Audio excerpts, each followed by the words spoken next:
통찰과 역설, 본질을 알면 모순이 보인다. 천공지음. 일부, 생각이 바뀌면 운명이 바뀐다. 어제 알고 있던 정보로 오늘 그 사람을 평가하지 마라. 살면서 꼭 명심해야 할 한 가지가 있다. 누군가를 만날 때는 어제까지 알고 있었던 그 사람에 대한 정보와 편견을 가지고 오늘 대하지 말라는 것이다. 사람은 누군가를 만나면 좋은 기억이나 좋지 못했던 기억들을 은연중에 가지고 있는데 그 중에서도 희한하게도 좋은 점보다는 나쁜 점을 더 많이 각인하는 버릇을 지니고 있다. 아마 당신도 예외는 아닐 것이다. 예를 하나 들어보겠다.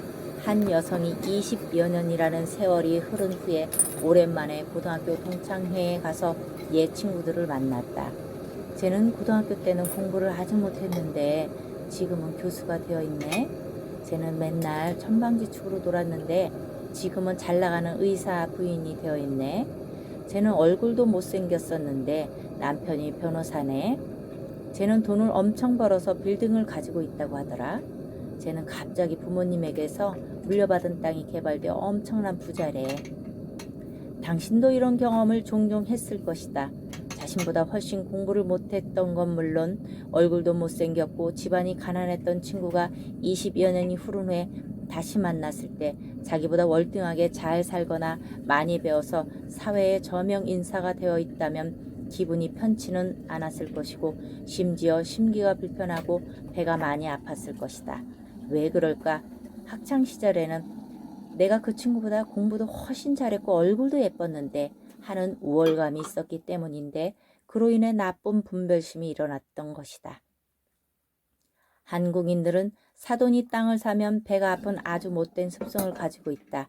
고등학교를 졸업한 지 수십여 년이라는 세월이 흘렀는데도 아직도 그 친구가 자기보다 우월하다는 생각에 사로잡혀서 친구의 성공을 인정하지 못하고 있는 것이다. 돌을 닦다가 갑자기 깨쳐서 한순간에 부자가 될 수도 있고 어떤 충격을 받아서 한순간에 바뀔 수 있는 게 사람이다. 과거에 좋지 못한 평판을 받았던 사람이 그동안 열심히 살아서 좋은 사람으로 바뀔 수도 있다. 그러므로 오늘 이 순간 내가 만나고 있는 사람의 본질을 봐야지 과거의 일을 가지고 지금 그 사람을 판단하거나 분별해서는 안 된다는 얘기다. 과거는 오늘로 오는 과정에 불과할 뿐이다. 때문에 우리는 어제를 과거라고 말하는 것이고 과거에 겪었었던 일들은 그 사람이 보다 나은 삶을 살기 위한 한 과정임을 인정해야 한다.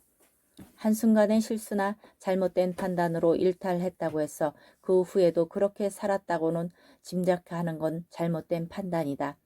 본래부터 사람의 본성은 선해서 잘못을 스스로 정화할 수 있는 힘을 가지고 있다. 그렇게 오늘 내 앞에 있는 사람은 단순히 과거의 정보로만으로 판단하는 심각한 오류를 범해서는 안 된다. 지금 이 순간부터 나에게 그 사람이 어떻게 행동하는지 진실한 모습을 보이는지가 더 중요하다는 것이다. 과거는 관념일 뿐 자신이 지어낸 생각에 사로잡히게 되면 사람에 대한 진실한 평가를 할 수 없고 그로 인해서 마음이 열리지 않기 때문에 상대방을 편안하게 대할 수가 없게 된다. 만약 그런 생각으로 사람을 만난다면 차라리 그를 피하는 것이 좋다. 왜냐하면 관념으로 인해서 내 삶의 에너지가 멈춰버리게 되고 그로 인해 자신의 마음의 고통을 당할 수 있기 때문이다.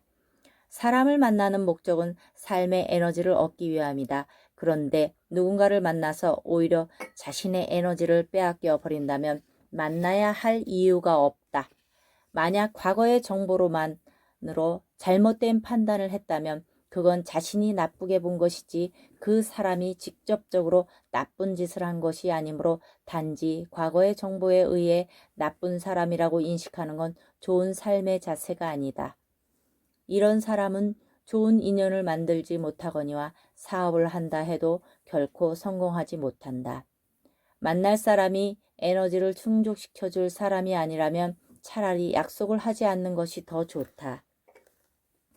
그럼에도 불구하고 누군가를 만나기 위해 약속했다면 그에 대한 과거의 정보를 깨끗이 지워버리고 만나라. 그래야만 그에게 집중할 수 있다. 또한 대화를 나눌 때는 마음의 문을 먼저 열어야 자신의 에너지도 업그레이드가 된다. 그렇지 않고 과거의 나쁜 정보로 자꾸 상대방을 대하면 에너지를 뺏길 수 있다. 그러니 과거의 나쁜 정보를 가지고 지금 앞에 있는 사람을 대하는 건 아주 어리석은 일이다. 검사와 도둑의 기운은 같다. 검사와 도둑의 기운은 원래부터 같다. 누구는 검사로 살고 누구는 도둑으로 사는 이유는 전생에 지은 자신의 업보 때문이다. 전생에 죄를 많이 지은 자는 현생에도 범죄자가 되고 선한 일을 많이 한 자는 검사가 된다. 그러니까 현생에 절대로 죄를 짓지 말라는 것이다. 우리 사회는 서로 연관된 직업군으로 나뉘어져 있다. 이를 직업적인 관점에서 살펴보면 판검사와 도둑, 의사와 환자, 선생과 학생, 사장과 직원 등이다. 이들은 매일 서로를 상대한다. 도둑이 없으면 검사가 필요 없고 환자가 없으면 의사도 필요 없다. 나아가 대통령과 국민, 시장과 시민의 관계도 그와 같다. 내 말의 요지는 서로를 필요로 하는 존재라는 얘기다. 그래서 내가 꼭 강조하고 싶은 것이 있다. 판사나 검사가 도둑놈과 사기꾼을 끊임없이 상대하려면, 의사가 환자들을 잘 치료하려면, 대통령이 국민들의 마음을 잘 헤아리려면 공부해야 할 것이 엄청나게 많다는 것이다. 또한 검사와 도둑의 기운이 같다는 말은 전생의 사주가 서로 같다는 얘기다. 판사와 검사는 도둑과 사기꾼을 잡기 위해 끊임없이 연구해야 한다. 의사는 환자를 고치기 위해 연구해야 하고 대통령은 국민의 마음을 헤아리기 위해 끊임없이 공부해야 한다. 왜냐하면 이 세상의 모든 존재들은 둘이 아니라 하나로 연결되어 있고 때문에 직업과 신분의 귀천이 없다는 것이다. 만약 검사에게 도둑놈과 기운이 같다고 말하면 무슨 사이비 같은 개변인가 라고 당장 기분이 나빠질 것이다. 하지만 엄연한 사실이다. 검사와 도둑의 기운이 같지 않으면 서로를 상대하기가 힘들어진다. 더 쉽게 비유해 보겠다. 교도관은 감옥에 죄인들을 가두어 놓고 출퇴근을 하면서 함께 지낸다. 그리고 교도관은 자유롭게 세상의 안팎을 드나들 수 있지만 죄인은 감옥 안에서만 생활해야 한다. 자유가 있는가 없는가 라는 것은 인간의 존엄적 가치관에서 볼 때 엄청난 차이가 있다. 그래서 사람은 죄를 지으면 안 된다는 것이다. 여기에는 몇 가지의 전제가 따른다. 교도관은 죄인들이 가지고 있는 에너지보다 더 많은 에너지를 가지고 있어야 그들을 통제할 수 있다. 죄인들의 기운을 교도관이 따라잡지 못하면 감옥은 매일 전쟁이 날 것이다. 만약 교도관이 죄인을 억압하지 않으면 사회는 범죄의 소굴이 될 것이 자명하다. 또 하나 강조하고 싶은 것이 있다. 검사와 교도관들도 죄인들에게 배울 것은 배워야 한다는 것이다. 그들은 죄인을 통해서 통제하는 공무원들이다. 때문에 죄인들의 생각이나 행동, 습관 등을 평소에 잘 분석해 두어야 한다. 왜냐하면 또 다른 사건을 예방하는 데 도움이 되기 때문이다.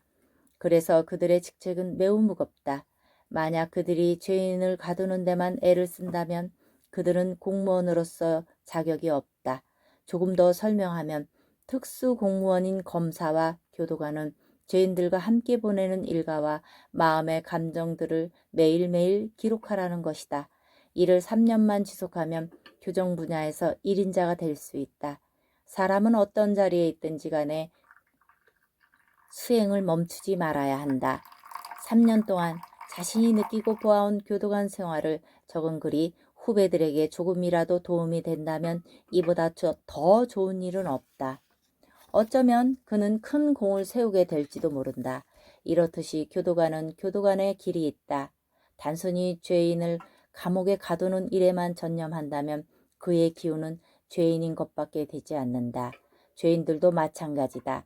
그들도 교도관을 통해서 바른 생활을 습득하고 고친다면 나중에는 좋은 인간으로 거듭날 수 있다는 것이다.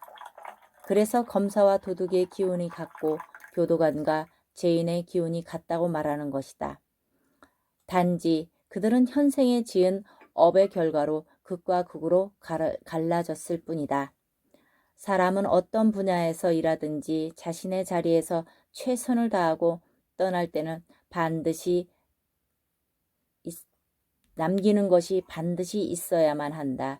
그래야만 후배들에게 존경받을 수 있고 나중에 자신의 공덕이 된다.